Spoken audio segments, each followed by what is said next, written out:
What's going on, guys, and welcome back to another video on the channel today. Today we have my Premier League predictions. Of course, the season is just around the corner, and I will say, of course, I'm recording this sort of during the transfer window, so there could still be some moves that happen that I don't talk about in this video. And of course, remember, guys, that I've only got one brain, so I might forget a couple of names or a couple of things that happen, but I'm going to try my best in the video today to remember everything that's happened with every single team. And yeah, you can see on the side, just over here, that this is the table we're going to predict. And then after I predicted the table, I'm going to have some sort of like categories as well that I'm going to predict. And I want you guys to get involved in the comments down below. Not only do I want you guys to give me your Premier League prediction, but I also want you guys to try and do some of the categories that I do at the back end of the video today. So yeah, if you guys do want to get involved in the comments down below with your predictions for the Premier League season, then please do so. And we can have a little debate in the comment section down below, and it should be quite fun. So, kicking the video off today, then we're going to predict my Premier League sort of side. And look, to be honest, I'm probably going to offend someone because there's probably fans of these teams. I will sort of say before I start the video today, I have no bias. Or actually, I live in Newcastle, so I might have a Newcastle bias. However, I'm a Cambridge United fan, and of course we are nowhere near the Premier League, so I don't really have a bias. And if you were to say I would be biased towards anyone, it probably would be Newcastle as I live here. However, yeah, that's just me putting it out there, just so you guys know, for those of you guys that don't know. And yeah, kicking things off, we're going to go from bottom to top, and I think it's quite easy. I find it hard to not put Burnley last. Sorry, almost said Barnsley. That's the that's the Cambridge United talking in me. Yeah, sorry, Burnley. Now I don't really as of recording, I don't think they've signed that many players, and of course they've got rid of quite a few, and notably the goalkeeper, and I don't know. I think I just feel like they're not really. It's the same with a lot of the promoted clubs. They're just not really Premier League capable, and it's quite boring for me to put in the newly promoted sides into the relegation zone. However, I just do think Burnley are going to be last. So yeah, I'm not going to go too outlandish with this one, and I'm going to put Burnley in last, and I'm going to very quickly put. This one might be a bit more controversial, but I'm going to go ahead and put Leeds 19th. Now, I know some people will probably tip Leeds to potentially be the team that stays up, and I don't hate that. Like, I think Leeds are alright, but I just, in my opinion, I'm not a massive fan of the manager. I also think that, again, same as Burnley, I think these two are like, in my opinion, the squad is just so far off Premier League level, in my opinion. So when I was building these predictions or thinking about the predictions, these two just they're just default down there. To be honest, I would not be surprised if they flipped around, like if Leeds finished last or Burnley. I don't really mind. I think, to be honest, I think Leeds are slightly better. Don't get me wrong, of course they done so well last year. But yeah, I don't know why. I just have a weird feeling that that's the way it's gonna shape out. And then the first controversial take of the video. I do not have all three promoted teams going down. I actually have Wolverhampton to get relegated this season. And I think this is probably controversial because most people would probably anticipate that Sunderland would be here. However, again, I just think Wolves are losing so many of their players, and I just like, mainly, to be honest, and the way I looked at this last season, I'll be honest with you guys, if if honestly, if Man U didn't have Bruno, they'd be in a relegation battle last year. And I'm thinking the same with Wolves. If they didn't have Cunha last year, I'm thinking they're going to be in the relegation battle. Don't get me wrong, like, Wolves have some decent players, like their midfield, their engine room is pretty good, but losing Ain't Nuri, like, who in my opinion was their best defender, losing Kilman, obviously this was a couple of seasons back, but he was like Premier League level to me, and then of course losing Cunha, like, how many times are they just going to lose Premier League level players without getting relegated? I don't know. Anyway, Um, Controversial or not, I have got Wolves to get relegated, and just above them, just scraping by. Yeah, I'm going to put Sunderland in there, and that is, again, most people probably predict Sunderland to get relegated. However, and to be honest, I don't think.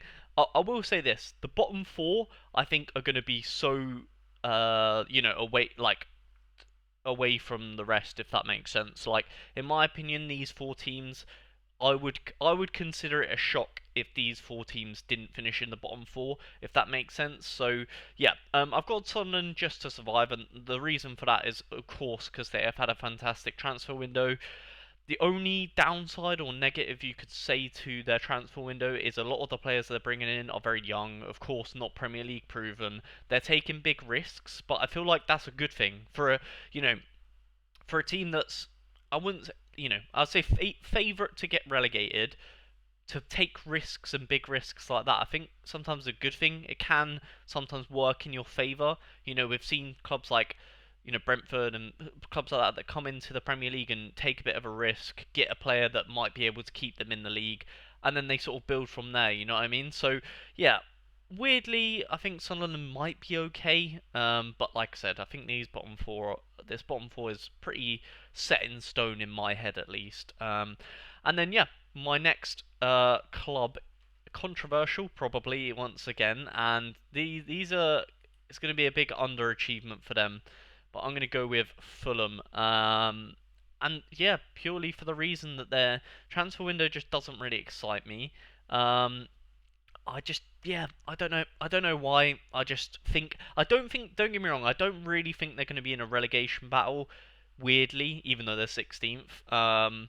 But yeah, I just don't really see Fulham doing much this year, and this one could definitely be wrong, to be honest. Like, I could see Fulham definitely being typical Fulham, like around 12, sort of mid-table, and being fine, but yeah, just some reason the squad's not really striking me with much. I don't know what the right word is, pizzazz. It's not really filling me with excitement. Of course, they've got players like Smith Rowe and that. Well, obviously had players like that where I thought, like, players like that, they kind of excited me, and I was thinking, oh, Lukic in the midfield, like, exciting ballers. Anthony Robinson, of course, like, but I don't know why. Just the squad this year is not filling me with excitement.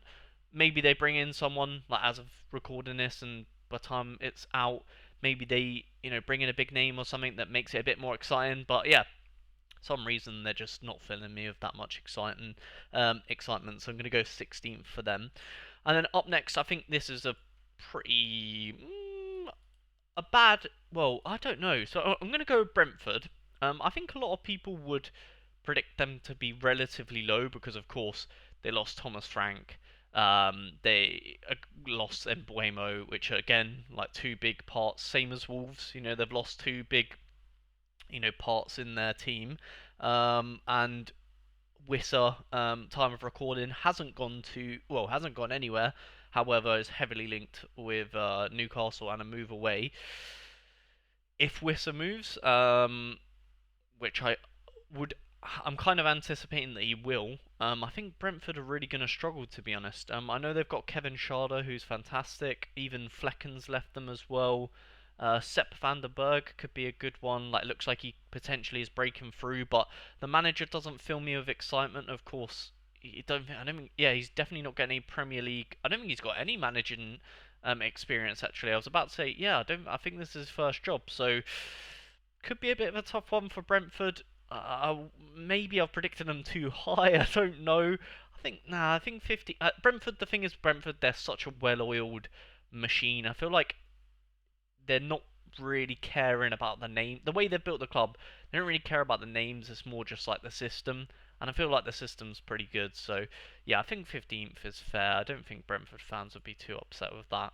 And then moving on next, I have got West Ham. Um, and yeah, I don't know what it is with West Ham. I feel like they've got a couple of breakthrough players. Well, a couple of new signings, should I say? Obviously, Diouf looks interesting. Had a great pre-season. A lot of hype around him though. So, and he's quite young, so maybe a bit too early for him. Maybe, like, I'm not sure. I don't know. He's getting a lot of hype, a lot of attention, and sometimes it's quite hard to fulfill them boots when you get so much attention and things like that. Bowen obviously unbelievable as always, and yeah, I feel like West Ham probably won't be happy with 14th.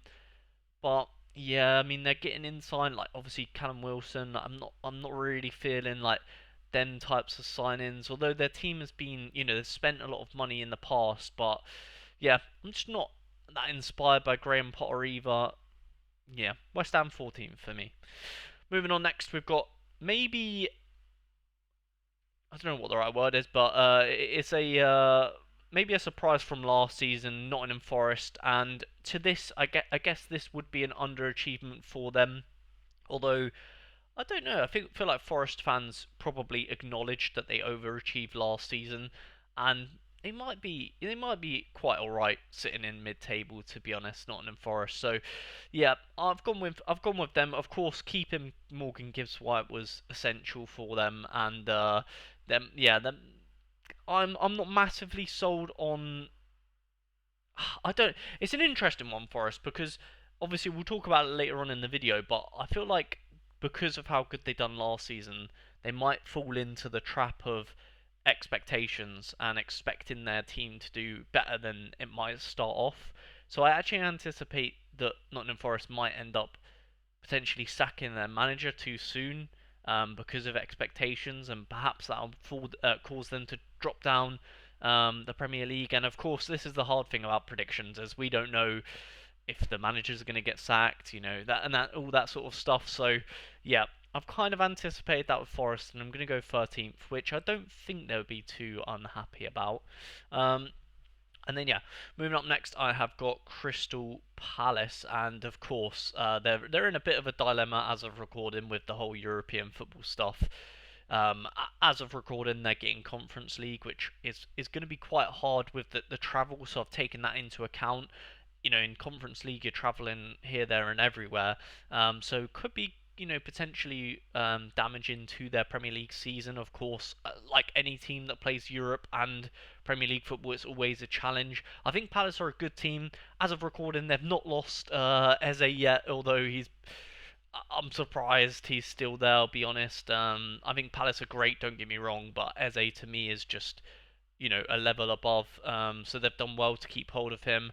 And yeah, I think Palace are a good team, exciting. They got European football. They won the FA Cup.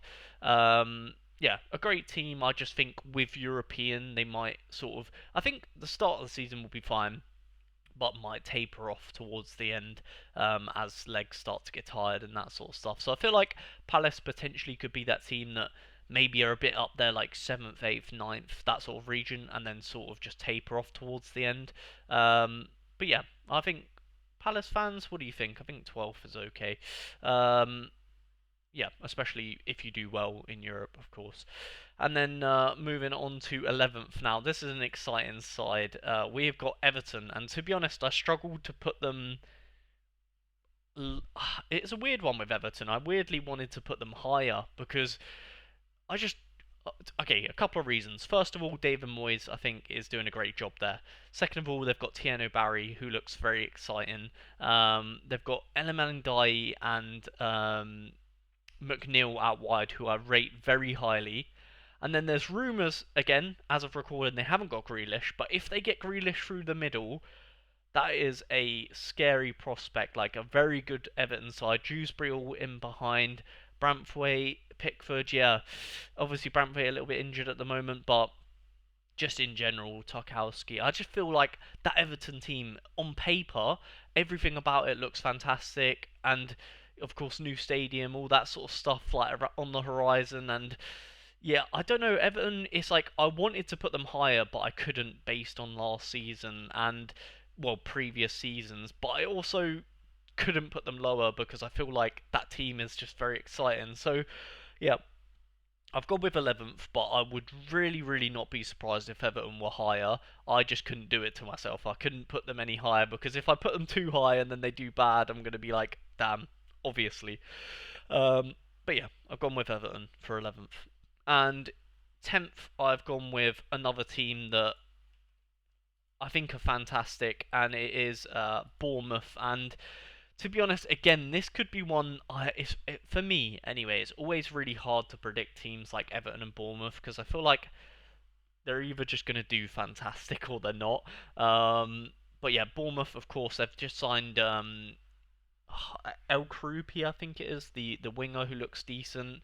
They've of course got Kluivert, who's injured at the moment, but he's fantastic. Semenyo, one of my favourite players in the league. The fullback situation's looking interesting. Araujo looks good. They've obviously just signed Truffert. Soler looks like a good talent and fullback. Zabani obviously just left for PSG, and Huijsen to Real Madrid, who, yeah, for those of you guys that watched my streams last year, I was saying that Huijsen is just unbelievable, and of course he got his move. And yeah, I think, to be honest, I wouldn't be too concerned if I was Bournemouth, like in terms of the players that they've let go, because Evan Nilsson as well, great little player. I just think, and they've got Senesi to cover for Huijsen. It'll be interesting to see who is the other centre back. I can't really remember who it might be. Maybe James Hill or someone like that. But yeah, I think Bournemouth will be fine. And to be honest, the biggest asset that Bournemouth have is their manager.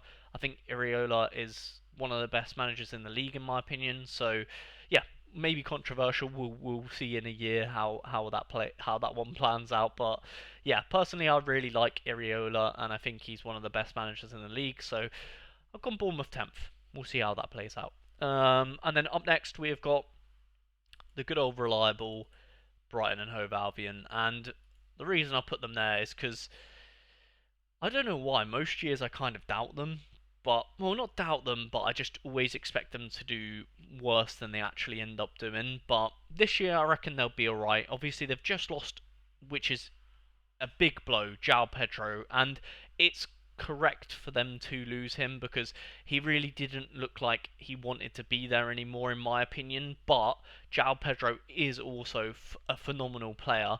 But doesn't really matter for Brighton. They have a fantastic team and, of course, a fantastic recruitment team, and they've recruited very well over the past summer or whatever, or season, should we say? Sorry. And just in general, Albion look like they picked up a couple of Greek players that look quite interesting. I'm not even going to try and pronounce their names, but they look good. Time of recording, they haven't lost Baliba. However, he looks like he might be going, which, if they do lose Baliba, I'll be honest, I probably would want to swap maybe Brighton and Everton.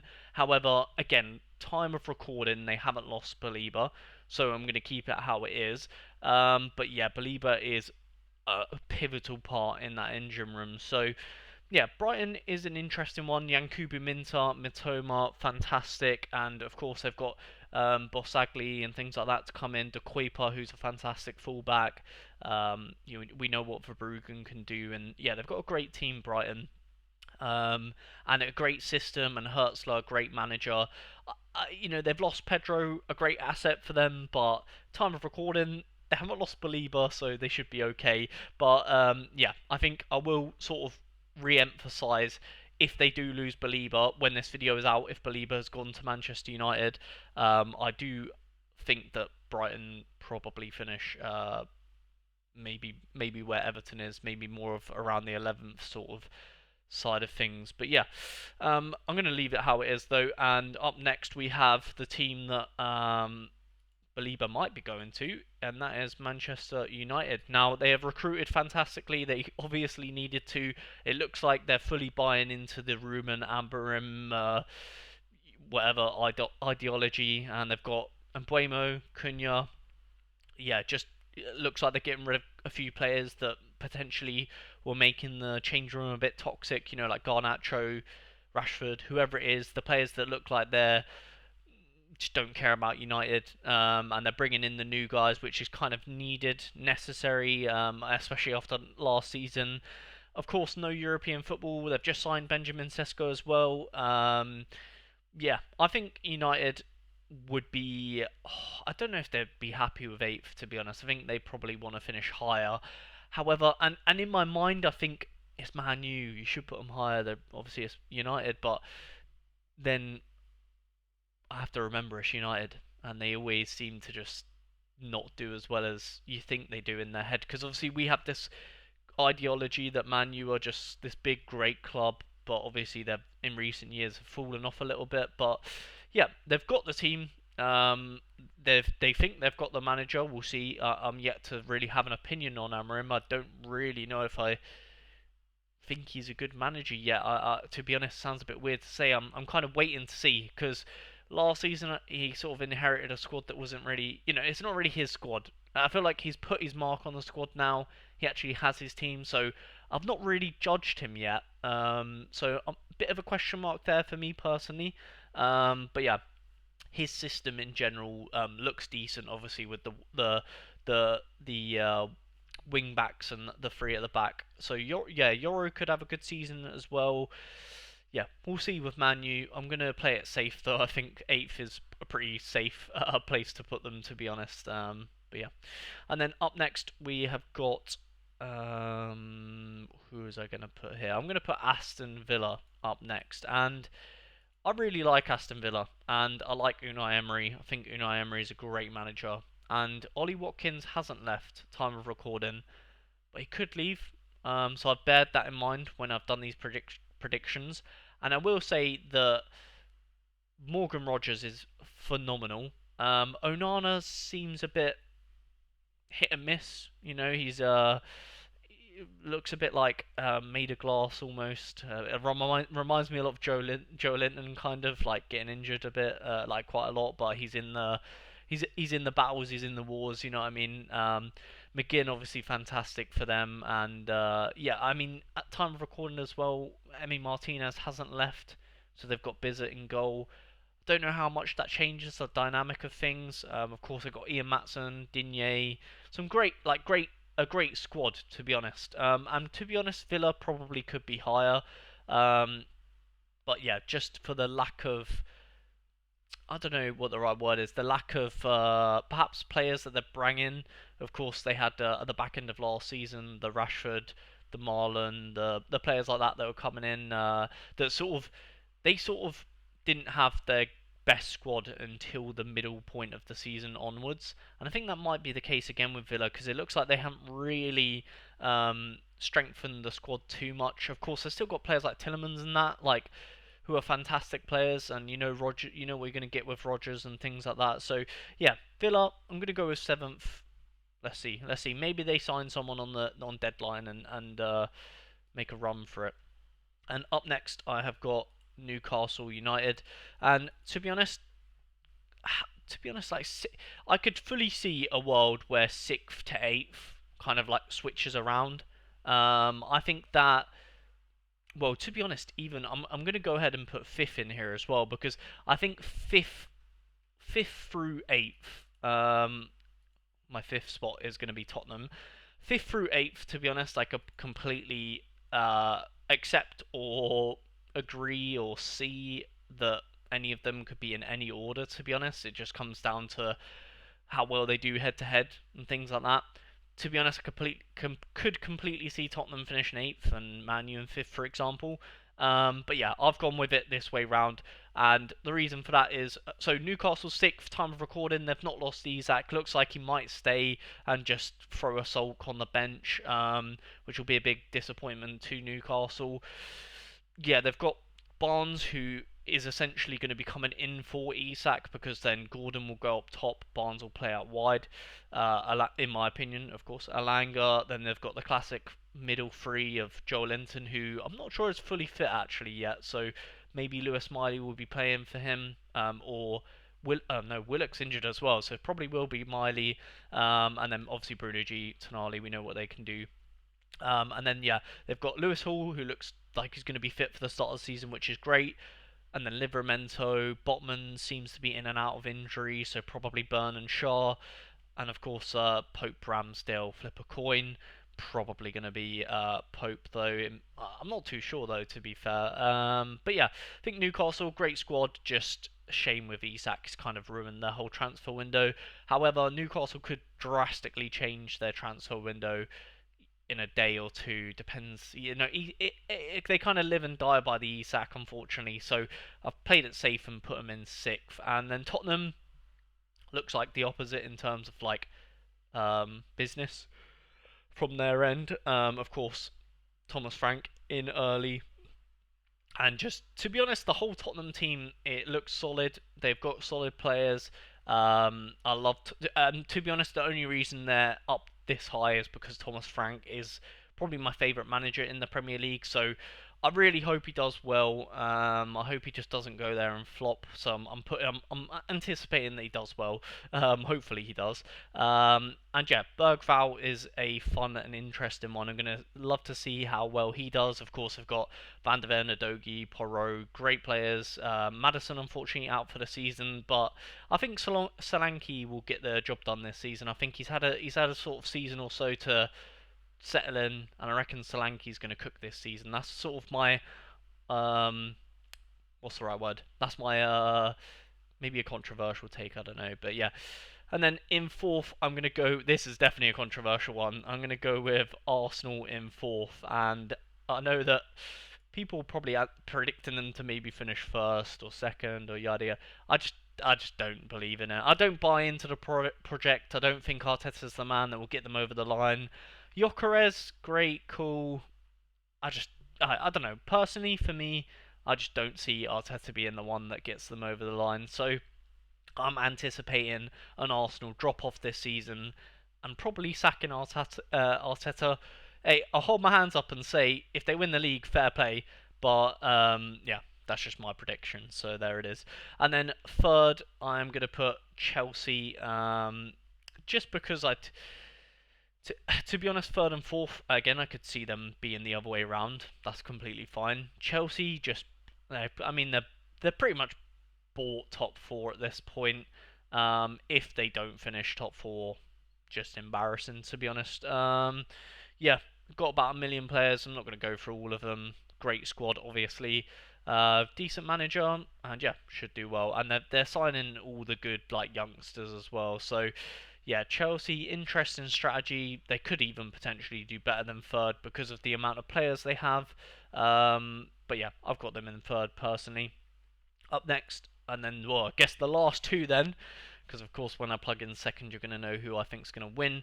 Second place for me is going to be Manchester City, and I'll be honest, and of course Liverpool to win the title back to back. And I'll be honest, it was really hard to pick between the two in my opinion. However, I'm going to go with Liverpool to do it again, especially if they get Isak.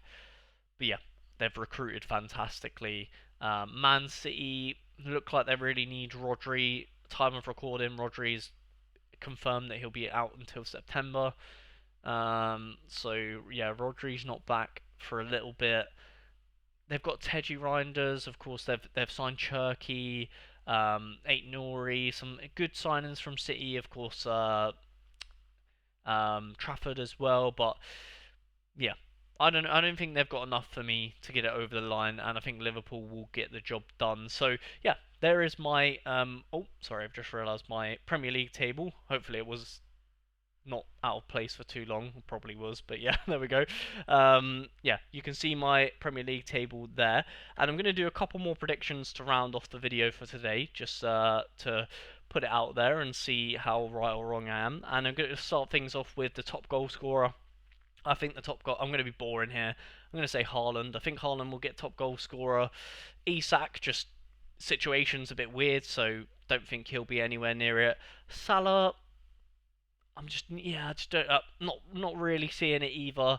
Solanke, I reckon he'll be up there this season, but yeah, not quite Haaland levels. So Haaland top goal scorer for me. Top assists, I'm going to go with Salah. I think he'll get a lot of assists, but not goals. Again, just my opinion.